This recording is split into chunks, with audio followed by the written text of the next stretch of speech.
नमस्कार, मैं हूं राजेंद्र धमीजा। स्वागत है आपका सौभाग्यदीप के कार्यक्रम ज्योतिष और उपाय में। आज मैं प्रस्तुत कर रहा हूं इस कार्यक्रम की तीसरी कड़ी। इसमें जो मेरे पास में जन्मपत्री है उसमें जन्म तिथि है 26/3/1982, सवेरे का जन्म है। और हम पहले जन्मपत्री को देखते हैं तो मीन लगन है। मीन लगन में है सूर्य और चंद्रमा। उसके बाद में चौथे स्थान में है राहु, 8वें स्थान में है गुरु, लेकिन 7वें स्थान में शनि और मंगल है। केतु हुआ 10वें स्थान में, शुक्र 11वें स्थान में और बुध 12वें स्थान में। अब इनके ग्रह स्पष्ट भी देख लेते हैं, क्योंकि ग्रह स्पष्ट की हमें सबसे ज़्यादा ज़रूरत होती है। लगन है 9 डिग्री का, सूर्य है 11 डिग्री, चंद्रमा है 19 डिग्री, मंगल है 18 डिग्री, बुध है 25 डिग्री, गुरु है 15 डिग्री, शुक्र है 25 डिग्री, शनि है 26 डिग्री और राहु केतु हैं 25 डिग्री। इस जन्मपत्री में शनि, मंगल और गुरु सूर्य के लगभग सामने हैं। ये तीनों ग्रह वक्री हैं। मंगल वक्री है, गुरु वक्री है और शनि वक्री है। लेकिन इससे पहले और भी बहुत सारी महत्वपूर्ण चीज़ें हैं। इसकी दशा भी आपको बता देता हूँ। वर्तमान में शुक्र में बुध की दशा चल रही है 10/1/2022 तक। उसके आगे शुक्र में केतु की दशा चलेगी 12/1/2023 तक। तो इसमें जो हमें स्पष्ट चीज़ दिखाई दे रही है, मोटी मोटी चीज़ें, पहले हम वह देख लेते हैं। सूर्य और चंद्रमा इकट्ठे हैं लगन में। लगन क्या है? लगन व्यक्ति का शरीर है, चेहरा है, वेशभूषा है, उसका फर्स्ट इम्प्रेशन है। और सही मायने में कहें तो सारा व्यक्तित्व व्यक्ति के लगन से झलकता है। भाग्य है, कार्य करने की शैली है, बुद्धि है, बहुत सारी चीज़ें जो हैं, हालांकि उनके लिए सब अलग अलग भाव हैं, लेकिन बहुत सारी चीज़ें व्यक्ति का व्यक्तित्व सब कुछ लगन से हमें स्पष्ट हो जाता है। तो लगन में देखने पर सूर्य और चंद्रमा, अब हम देखते हैं सूर्य और चंद्रमा पर मैं इतना जोर क्यों दे रहा हूँ। सूर्य और चंद्रमा इकट्ठा होने पर अमावस्या होती है। जब ये 1 डिग्री का भी जब इनमें अंतर नहीं होता, यानी कि दोनों बराबर की डिग्री पर होते हैं, बराबर के अंशों पर होते हैं, तो पूर्ण अमावस्या का योग होता है। अगर कुछ अंतर है तो भी सूर्य चंद्रमा इकट्ठा होने से जीवन में अमावस्या का प्रभाव रहेगा। अमावस्या का मतलब है अंधेरी रात, यानी कि जो भी ऐसा व्यक्ति काम करता है उसमें परेशानी ही परेशानी। यह हमें लगन में जो ग्रह स्थित हैं उनसे देखने से ही मालूम हो रहा है। तो जो सूर्य है इसमें 11 डिग्री और चंद्रमा है 19 डिग्री, यानी कि कुल मिलाकर 8 डिग्री का अंतर है। जो चंद्रमा देखें तो प्रतिपदा तिथि में है, पहली तिथि में है, लेकिन तब भी सूर्य के बिल्कुल नज़दीक है, इसलिए उसका पूर्ण प्रभाव रहेगा। तो जो सूर्य चंद्रमा अमावस्या का योग व्यक्ति के जीवन में हर तरीके से संघर्ष, परेशानियां, असफलताएं देता है। ऐसे व्यक्ति को बराबर मेहनत करते रहने की जरूरत होती है और जो उसको मेहनत का पूरा फल भी नहीं मिलता। कई बार देखा है कि अमावस्या के जन्म वाला व्यक्ति जीवन भर संघर्ष करता रहता है और उसका फल कोई दूसरा ले जाता है। उसके सामने खाने की सजी जब थाली होती है तब भी कोई दूसरा आकर उसे उठा लेता है। ये अमावस्या का प्रभाव है। ऐसा नहीं है कि अमावस्या में सिर्फ परेशानियां ही परेशानियां हैं। अमावस्या में जिस जातक का जन्म होता है वह बहुत ही कल्पनाशील होता है, बहुत ही लंबी चौड़ी प्लानिंग करके चलता है, बहुत ही अच्छे हृदय वाला होता है, सबके प्रति सहानुभूति रखता है, जो चंद्रमा का क्योंकि ऐसे व्यक्ति को बहुत लाभदायक प्रभाव नहीं मिलता, तो भी जो उसकी मानसिक स्थिति अशांत होती है तो भी वह सबकी मदद करने के लिए, हर तरीके से सेवा करने के लिए, समाज में कुछ ना कुछ काम करने के लिए आगे बढ़ता है, लेकिन वह अपनी मेहनत का फल कभी नहीं मांगता। ये निश्चित है, मैंने कई जन्मपत्रियों में देखा है, साक्षात देखा है। तो कुल मिलाकर स्थिति यह हुई कि ऐसा व्यक्ति निरंतर मेहनत करता रहेगा और उसे कोई लाभ मिलने वाला नहीं है, इसलिए इस समस्या का उपाय करना जरूरी है। अब आगे देखेंगे कि हमें जन्मपत्री में और क्या क्या स्थिति है, लेकिन अमावस्या के योग से हमने यह जान लिया कि जन्मपत्री में भाग्यहीनता का योग है। ऐसा व्यक्ति आजीवन संघर्ष करता रहेगा, अपने काम में निरंतर मेहनत करता रहेगा, लेकिन फल नहीं मिलेगा। आगे देखते हैं, इसका उपाय भी मैं आपको बताऊंगा। हालांकि उपाय मैंने YouTube पर पहले ही डाल रखा है। अमावस्या का प्रभाव और उपाय के नाम से YouTube पर मेरी एक वीडियो पहले से ही अपलोड है। अब देखते हैं, चौथे स्थान में है राहु और 10वें स्थान में केतु।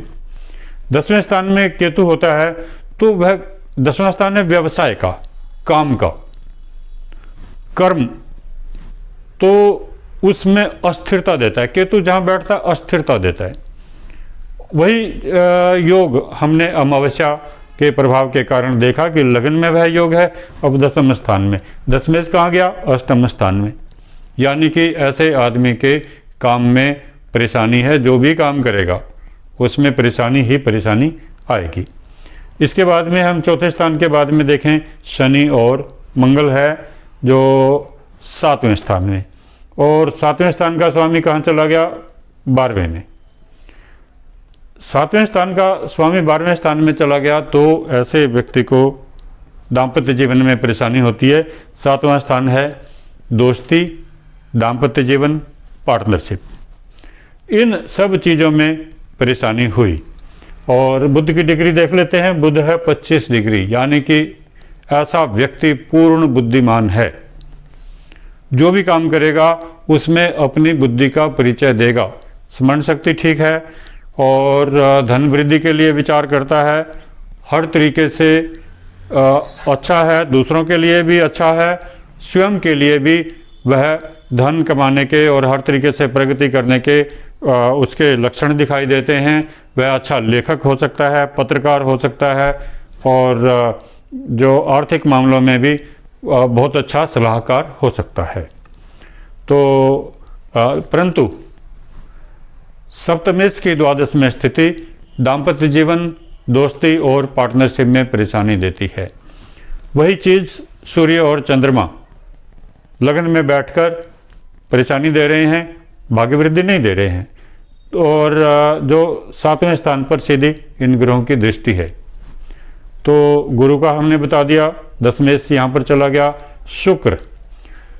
शुक्र तीसरे स्थान और 8वें स्थान का स्वामी है, और जो 11वें स्थान में स्थित है, और शुक्र की डिग्री भी 25 है, यानी कि यहाँ पर इसको कोई परेशानी नहीं है।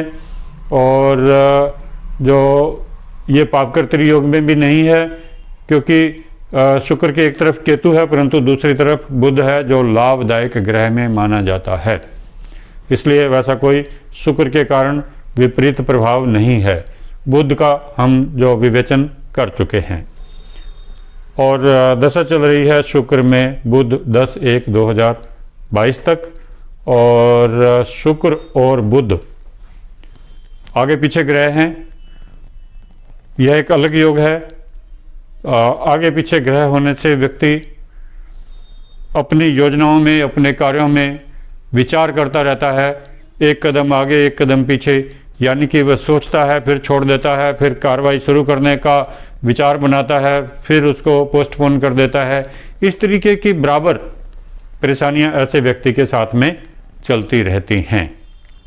अब जो हम एक चीज़ और देख रहे हैं इस जन्मपत्री में कि 3 ग्रह वक्री हैं, मंगल, गुरु और शनि, और तीनों बड़े महत्वपूर्ण ग्रह हैं।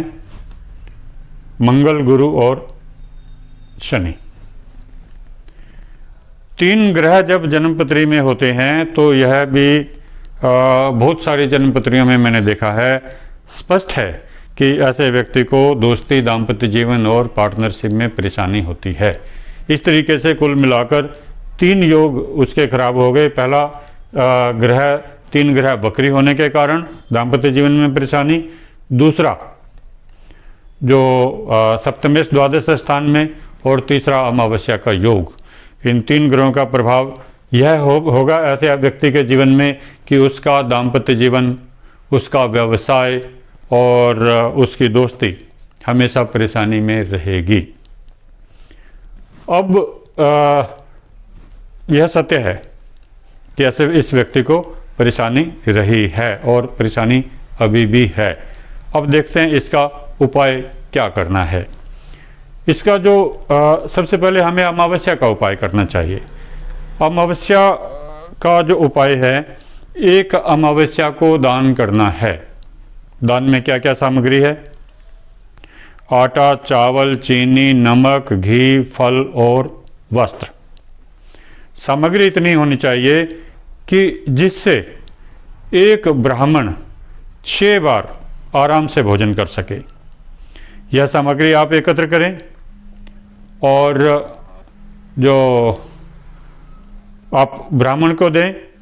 यह दान आपने किस प्रकार करना है यह समझ लें।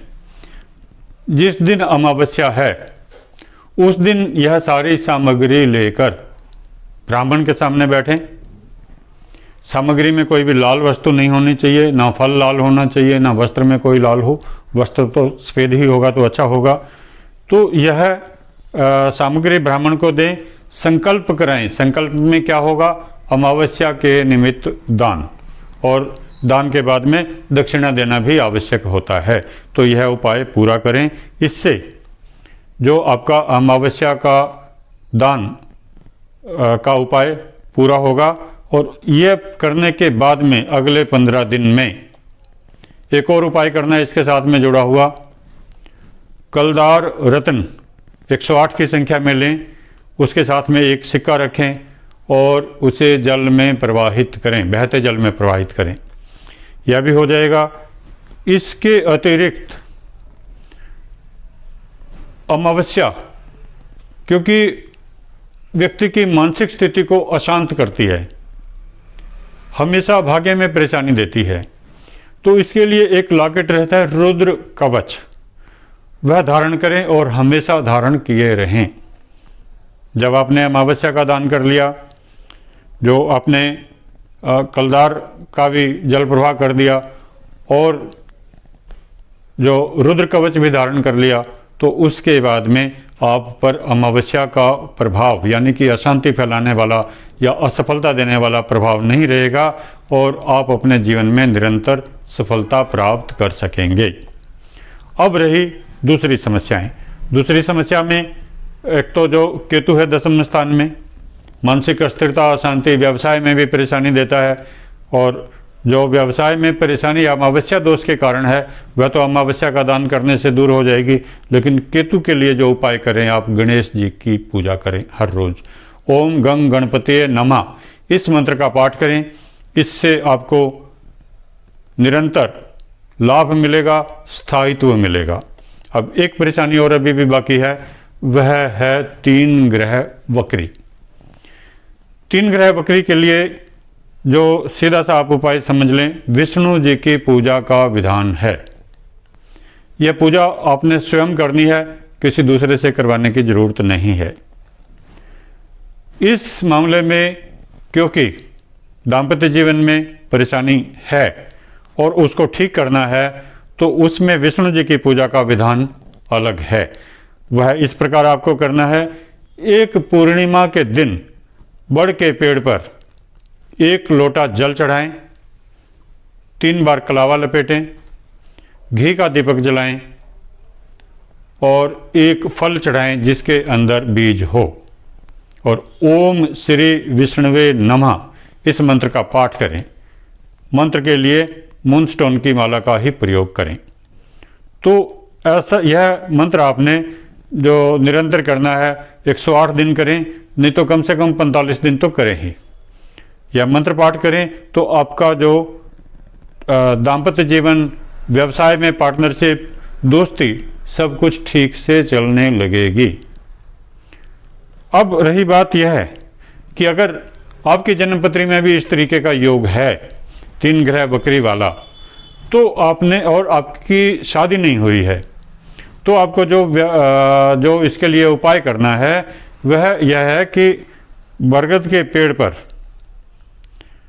1 लोटा जल चढ़ाएं पूर्णिमा के दिन, 3 बार कलावा लपेटें, 108 परिक्रमा करें, इतना सा ही करना है। और उसके बाद में मूनस्टोन की माला से हर रोज 1 माला ओम श्री विष्णुवे नमः मंत्र का जाप करें। इससे आपको इस दुर्योग से निश्चित तौर पर छुटकारा मिल जाएगा और आपके जीवन में खुशहाली आने लगेगी निरंतर। तो इस तरीके से हमने देखा कि इस तरीके की जो समस्याएं हैं, पहली बात तो आप जन्म कुंडली से स्वयं यह जान सकते हैं कि इस व्यक्ति को क्या क्या समस्याएं आएंगी। दूसरी बात, जब समस्याएं आएंगी तो उनका समाधान पहले से ही आपके पास में तैयार है, तो कामयाबी निश्चित है। ऐसा व्यक्ति अगर समय से उपाय कर लेता है तो सफलता की सीढ़ियां चढ़ता चला जाता है, और अगर उपाय नहीं कर पाता, उसको नहीं मालूम होता कि मुझे क्या करना है, तो वो निरंतर झटके खाता रहता है, परेशानी झेलता रहता है। तो आज के लिए बस इतना ही, और आपको और भी इस तरीके के वीडियो देखने हैं तो मेरे चैनल को सब्सक्राइब करें, और ताकि आपको सबसे पहले जो ऐसे मेरे नए एपिसोड की जानकारी मिल जाए। धन्यवाद।